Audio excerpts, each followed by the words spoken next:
ಅಮಿತ್ ಶಾ ಅಂಗಳ ತಲುಪದೆ ಧರ್ಮಸ್ಥಳ ಪ್ರಕರಣ ಇದೀಗ ಸ್ವಾಮೀಜಿಗಳ ನಿಯೋಗದಿಂದ ಅಮಿತ್ ಶಾ ಭೇಟಿ ಮಾಡಲಾಗಿದೆ. ದೆಹಲಿಯಲ್ಲಿ ಅಮಿತ್ ಶಾ ಭೇಟಿಯಾಗಿ ಮಾತುಕತೆಯನ್ನ ನಡೆಸ್ತಾ ಇದ್ದಾರೆ. ಅಮಿತ್ ಶಾ ಅಂಗಳವನ್ನ ತಲುಪದೆ ಧರ್ಮಸ್ಥಳದ ಒಂದು ಪ್ರಕರಣ. ದೆಹಲಿಯಲ್ಲಿ ಅಮಿತ್ ಶಾ ಭೇಟಿಯಾಗಿ ಮಾತುಕತೆಯನ್ನು ನಡೆಸಲಾಗ್ತಾ ಇದೆ. ವಜ್ರದೇಹಿ ಮಠದ ಸ್ವಾಮೀಜಿಯ ನೇತೃತ್ವದಲ್ಲಿ ಭೇಟಿ ಮಾಡಲಾಗಿದೆ. ಧರ್ಮಸ್ಥಳ ಕೇಸ್ ಎನ್ಐಎಗೆ ವಹಿಸುವಂತೆ ಒತ್ತಾಯಿಸಲಾಗಿರುವಂಥದ್ದು. ದೆಹಲಿಯಲ್ಲಿ ಅಮಿತ್ ಶಾ ಭೇಟಿಯಾಗಿ ಸಮಾಲೋಚನೆ ಕೂಡ ಮಾಡ್ತಾ ಇದ್ದಾರೆ. ಧರ್ಮಸ್ಥಳ ಕೇಸ್ ಇದೀಗ ಎನ್ಐಎಗೆ ವಹಿಸುವಂತೆ ಒತ್ತಾಯ ಒಂದ್ ಕಡೆ ಕೇಳಿ ಬರ್ತಾ ಇದೆ. ಇನ್ನೊಂದು ಕಡೆ ದೆಹಲಿಯಲ್ಲಿ ಅಮಿತ್ ಶಾ ಭೇಟಿಯಾಗಿ ಈ ವಿಚಾರದ ಬಗ್ಗೆ ಸಮಾಲೋಚನೆ ಕೂಡ ನಡೆಸಲಾಗ್ತಾ ಇದೆ ಅನ್ನುವಂತಹ ಮಾಹಿತಿ ಸದ್ಯಕ್ಕೆ ಲಭ್ಯವಾಗ್ತಾ ಇರುವಂಥದ್ದು. ಅಮಿತ್ ಶಾ ಅಂಗಳವನ್ನ ತಲುಪದೆ ಧರ್ಮಸ್ಥಳ ಕೇಸ್ ಸ್ವಾಮೀಜಿಗಳ ನಿಯೋಗದಿಂದ ಅಮಿತ್ ಶಾನ ಭೇಟಿ ಮಾಡಲಾಗಿದೆ. ದೆಹಲಿಯಲ್ಲಿ ಅಮಿತ್ ಶಾ ಭೇಟಿಯಾಗಿ ಮಾತುಕತೆಯನ್ನು ನಡೆಸಲಾಗ್ತಾ ಇದೆ.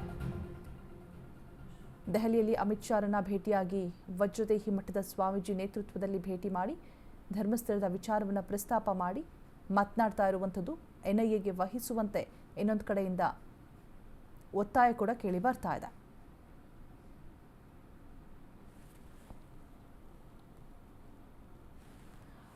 ಅಮಿತ್ ಶಾ ಅಂಗಳ ತಲುಪದೆ ಇದೀಗ ಈ ಒಂದು ಧರ್ಮಸ್ಥಳದ ಪ್ರಕರಣ.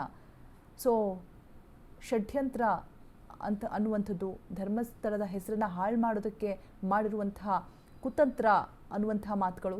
ಇದನ್ನ ಎನ್ಐಎಗೆ ವಹಿಸಬೇಕು ಅನ್ನುವಂತಹ ಒತ್ತಾಯ ಇನ್ನೊಂದು ಕಡೆ. ಇದಿಷ್ಟು ಅಂಶಗಳನ್ನು ಮುಂದಿಟ್ಕೊಂಡು ಇದೀಗ ಧರ್ಮಸ್ಥಳ ಪ್ರಕರಣ ಸ್ವಾಮೀಜಿಗಳ ನಿಯೋಗದಿಂದ ಅಮಿತ್ ಶಾ ವರೆಗೂ ಕೂಡ ತಲುಪಿರುವಂಥದ್ದು.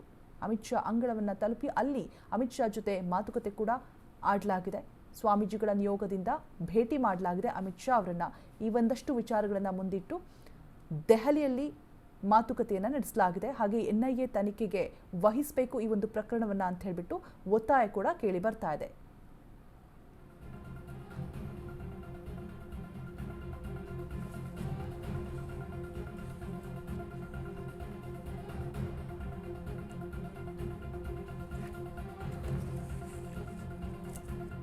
ಈ ಬಗ್ಗೆ ಹೆಚ್ಚಿನ ಮಾಹಿತಿಯನ್ನು ಕೊಡೋದಕ್ಕೆ ನಮ್ಮ ಪ್ರತಿನಿಧಿ ವಿವೇಕ್ ದೂರವಾಣಿ ಸಂಪರ್ಕದಲ್ಲಿ ಜಾಯಿನ್ ಆಗ್ತಾ ಇದ್ದಾರೆ. ವಿವೇಕ್, ಈ ಒಂದು ಪ್ರಕರಣ ಇದೀಗ ಅಮಿತ್ ಶಾ ಅಂಗಳ ತಲುಪಿದೆ ಸ್ವಾಮೀಜಿಗಳ ಒಂದು ನಿಯೋಗದಿಂದ.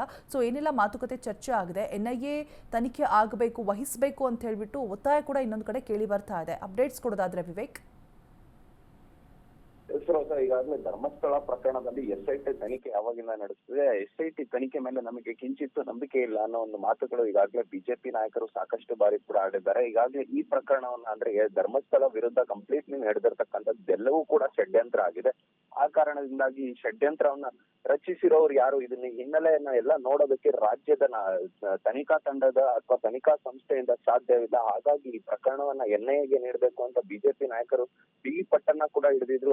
ಅದರ ನಿಟ್ಟಿನಲ್ಲೇ ಮೊನ್ನೆ ಬೃಹತ್ ಸಮಾವೇಶ ಕೂಡ ಧರ್ಮಸ್ಥಳದಲ್ಲಿ ಮಾಡಿದ್ರು. ಅಲ್ಲೂ ಕೂಡ ಹೇಳ್ತಕ್ಕಂಥ ಮಾತುಗಳೇನಂದ್ರೆ ಈ ಪ್ರಕರಣವನ್ನ ಎನ್ಐಎಗೆ ನೀಡಬೇಕು, ಯಾಕಂದ್ರೆ ಇದರಲ್ಲಿ ಹೊರದೇಶದಿಂದ ಕೂಡ ಫಂಡಿಂಗ್ಸ್ ಆಗಿರುವಂತಹ ಸಾಧ್ಯತೆಗಳಿದೆ ಅಂತ ಒಂದ್ ರೀತಿಯಾಗಿ ಆರೋಪ ಮಾಡಿದ್ರು. ಮತ್ತೆ ಇನ್ನೊಂದ್ ಕಡೆ ಕೋಟಾ ಶ್ರೀನಿವಾಸ್ ಪೂಜಾರಿ ಅವರು ಕೂಡ ಈಗಾಗಲೇ ಈ ಪ್ರಕರಣವನ್ನ ಇಡೀ ತನಿಖೆ ಮಾಡಬೇಕು, ಯಾಕಂದ್ರೆ ಈ ಪ್ರಕರಣದಲ್ಲಿ ಮನಿ ಲಾಂಡ್ರಿಂಗ್ ಹಾಗೂ ಹೊರದೇಶದಿಂದ ಸಾಕಷ್ಟು ಫಂಡಿಂಗ್ ಆಗಿರುವಂತಿದೆ. ಈ ಷಡ್ಯಂತ್ರ ಮಾಡುವವರಿಗೆ ಈಗಾಗಲೇ ಫಂಡಿಂಗ್ ಆಗಿದೆ, ಹಾಗಾಗಿ ಇಡಿಗೆ ತನಿಖೆಗೆ ಕೊಡ್ಬೇಕು ಅಂತ ಕೋಟಾ ಶ್ರೀನಿವಾಸ್ ಪೂಜಾರಿ ಅವರು ಕೂಡ ಒಂದು ಪತ್ರವನ್ನು ಬರೆದಿದ್ರು.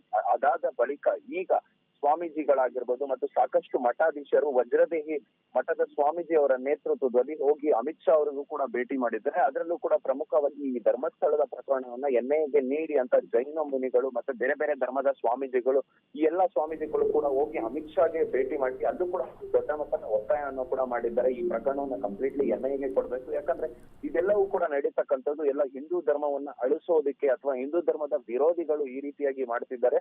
ಈ ಎನ್ಐಎಲ್ಲಿ ಬಯಲಾಗ್ಬೇಕಿದೆ ಇದರ ಹಿಂದೆ ಇರೋರು ಯಾರು. ಈಗಾಗಲೇ ಬೇರೆ ಬೇರೆ ರಾಜ್ಯದ ನಾಯಕರುಗಳ ಮೇಲೆ ಮತ್ತೆ ಒಂದಿಷ್ಟು ಕಮ್ಯುನಿಸ್ಟ್ ಗಳೇ ಇದನ್ನ ಮಾಡ್ತಿದ್ದಾರೆ ಅಂತ ಈಗಾಗಲೇ ಜೈನಮುನಿ ಸ್ವಾಮೀಜಿಗಳಾಗಿರ್ಬೋದು ಮತ್ತೆ ಬಿಜೆಪಿ ನಾಯಕರು ಆರೋಪವನ್ನ ಮಾಡ್ತಿದ್ರು. ಆ ಆರೋಪದಂತೆ ಈಗಾಗಲೇ ಎನ್ಐಎ ಕೊಟ್ರೆ ಇದೆಲ್ಲವೂ ಕೂಡ ಹೊರ ಬರುತ್ತೆ ಅಂತ ಅಮಿತ್ ಶಾ ಅವರಿಗೆ ಭೇಟಿ ಮಾಡಿ ಅಲ್ಲೂ ಕೂಡ ಒತ್ತಾಯವನ್ನ ಮಾಡಿದ್ದಾರೆ ಅಮಿತ್ ಶಾ ಅವರಿಗೆ ಅನ್ನೋ ಒಂದು ಮಾಹಿತಿಗಳು ಕೂಡ ಲಭ್ಯವಾಗ್ತಿದ್ದಾರೆ. All right, thank you Vivek ತಮ್ಮೆಲ್ಲ ಡೀಟೇಲ್ಸ್ಗಾಗಿ. ಇಂದಿನಿಂದ ಮತ್ತೆ ಮಾಸ್ಮನ್ಗೆ SIT ಡ್ರಿಲ್ ಆರಂಭ ಆಗಿದೆ. ಮಾಸ್ಮನ್ ಚಿನ್ನಯ್ಯ ಮತ್ತೆ SIT ಕಸ್ಟಡಿಗೆ ವಹಿಸಿಕೊಳ್ಳಲಾಗಿದೆ. 3 ದಿನ SIT ಕಸ್ಟಡಿಗೆ ನೀಡಿದೆ ನ್ಯಾಯಾಲಯ. ದಕ್ಷಿಣ ಕನ್ನಡ ಜಿಲ್ಲೆಯ ಬೆಳ್ತಂಗಡಿ ಕೋರ್ಟ್ ಆದೇಶವನ್ನು ಹೊರಡಿಸಿರುವಂಥದ್ದು. ನಿನ್ನೆ ಕಸ್ಟಡಿ ಅಂತ್ಯ ಆಗಿತ್ತು. ಚಿನ್ನಯ್ಯಗೆ ವಹಿಸಿರುವಂತಹ ಕಸ್ಟಡಿ ಕೋರ್ಟ್ಗೆ ಸಬ್ಮಿಟ್ ಕೂಡ ಮಾಡಿದ್ರು. ಅದಾದ ನಂತರ ಮತ್ತೆ ವಿಚಾರಣೆಗೆ ಅಂದರೆ ಇನ್ನೂ 2 ಸ್ಥಳಗಳನ್ನು ಮಹಜರು ಮಾಡೋದು ಬಾಕಿ ಇತ್ತು. ಸೊ ಆದ ಕಾರಣ ಮತ್ತೆ ಕಸ್ಟಡಿಗೆ ತೆಗೆದುಕೊಳ್ಬೇಕು ಅಂತ ಅರ್ಜಿ ಹಾಕಲಾಗಿತ್ತು. ಅದರಂತೆ 3 ದಿನ ಮತ್ತೆ ಕಸ್ಟಡಿಗೆ ಕೊಟ್ಟಿದ್ದಾರೆ. ಸೆಪ್ಟೆಂಬರ್ 5ರವರೆಗೂ ಕೂಡ ಚಿನ್ನಯ್ಯ SIT ಕಸ್ಟಡಿಯಲ್ಲೇ ಇರ್ತಾರೆ. ಸೆಪ್ಟೆಂಬರ್ 6ರಂದು ಮತ್ತೆ ಕೋರ್ಟ್ಗೆ ಹಾಜರುಪಡಿಸುವುದಕ್ಕೆ ಸೂಚನೆ ಕೂಡ ಕೊಡಲಾಗಿರುವಂಥದ್ದು. ಇನ್ನು SIT ಅಧಿಕಾರಿಗಳಿಗೆ ಸೂಚನೆಯನ್ನ ನೀಡಿದೆ ಕೋರ್ಟ್. ತಮಿಳುನಾಡು ಮಂಡ್ಯದಲ್ಲಿ ಮಹಜರ್ ಕಾರ್ಯ ಬಾಕಿ ಇರೋದ್ರಿಂದ ಈ ಒಂದು ನಿರ್ಧಾರವನ್ನು ಕೈಗೊಳ್ಳಲಾಗಿದೆ ಅಂತ ಹೇಳಲಾಗ್ತಾ ಇದೆ. ಸೊ ನಿನ್ನೆ ಚಿನ್ನಯ್ಯ ಅವರ ಒಂದು ಕಸ್ಟಡಿ ಅವಧಿ ಅಂತ್ಯ ಆಗಿತ್ತು. ಕೋರ್ಟ್ಗೆ ಪ್ರೊಡ್ಯೂಸ್ ಕೂಡ ಮಾಡಲಾಗಿತ್ತು. ಸೊ ಅದಾದ ನಂತರ ಮತ್ತೆ SIT ಟೀಮ್ ನಮಗೆ ವಿಚಾರಣೆ ಇನ್ನೂ ಕೂಡ ಬಾಕಿ ಇದೆ, 2 ಸ್ಥಳಗಳನ್ನು ಮಹಜರು ಮಾಡೋದು ಬಾಕಿ ಇದೆ, ಸೊ ಮತ್ತೆ SIT ವಶಕ್ಕೆ ಕೊಡಬೇಕು ಅಂತ ಹೇಳಿಬಿಟ್ಟು ಅರ್ಜಿಯನ್ನು ಸಲ್ಲಿಕೆ ಮಾಡಲಾಗಿತ್ತು. ಸೊ ಅದರ ಬೆನ್ನಲ್ಲೇ ಇದೀಗ ಮತ್ತೆ 3 ದಿನ ಚಿನ್ನಯ್ಯನನ್ನ ವಶಕ್ಕೆ ತೆಗೆದುಕೊಳ್ಳಲಾಗಿದೆ ವಿಚಾರಣೆಗಾಗಿ. ಬಿಕಾಸ್ 2 ಸ್ಥಳಗಳ ಮಹಜರು ಇನ್ನೂ ಕೂಡ ಬಾಕಿ ಉಳಿದಿರುವಂಥದ್ದು, ಒಂದು ತಮಿಳುನಾಡು, ಇನ್ನೊಂದು ಮಂಡ್ಯ. ಸೊ ಆ ಕಾರಣಕ್ಕಾಗಿ ಮತ್ತೆ ಚಿನ್ನಯ್ಯನನ್ನ ವಶಕ್ಕೆ ಪಡೆದುಕೊಳ್ಳಲಾಗಿದೆ. ವಿಚಾರಣೆಯ ಹಂತ ಮುಂದುವರಿಯುತ್ತೆ. ಸೊ ಚಿನ್ನಯ್ಯ ಆರಂಭದಿಂದಲೂ ಕೂಡ ಏನು 12 ದಿನ ಕಸ್ಟಡಿಯಲ್ಲಿ ಇದ್ರು, ಆ 12 ದಿನವೂ ಕೂಡ ತುಂಬ ಪೇಷನ್ಸಿಂದ SIT ಆತ ಏನೇನು ಹೇಳ್ದ, ಏನೇನೆಲ್ಲ ಸಾಕ್ಷಿಗಳು ಸಿಗತ್ತೆ, ಎಲ್ಲ ಕಡೆ ಕರ್ಕೊಂಡು ಹೋಗಿ ಬಾಯ್ ಬಿಡ್ತಾನೆ ಅಂತ ಹೇಳಿಬಿಟ್ಟು ತಮ್ಮ ತನಿಖೆಯ ಆಯಾಮಗಳನ್ನು ಯಾವ ರೀತಿಯಾಗಿ ಮಾಡಬೇಕು ಎಲ್ಲ ರೀತಿಯಾಗೂ ಕೂಡ ನಿರ್ವಹಿಸ್ತು. ಅದರ ಜೊತೆಗೆ ಆತ ಯೂಸ್ ಮಾಡ್ತಾ ಇದ್ದಂತಹ ಮೊಬೈಲ್ಗಳು 2 ಪತ್ತೆ ಹಚ್ಚಿದ್ರು. ಸಿಮ್ಮನ್ನು ರಿಟ್ರೀವ್ ಮಾಡಿ ಕಾಂಟ್ಯಾಕ್ಟ್ಸ್ ಡೀಟೇಲ್ಸನ್ನು ಹೊರತೆಗೆದ್ರು. ಅದಾದ ನಂತರ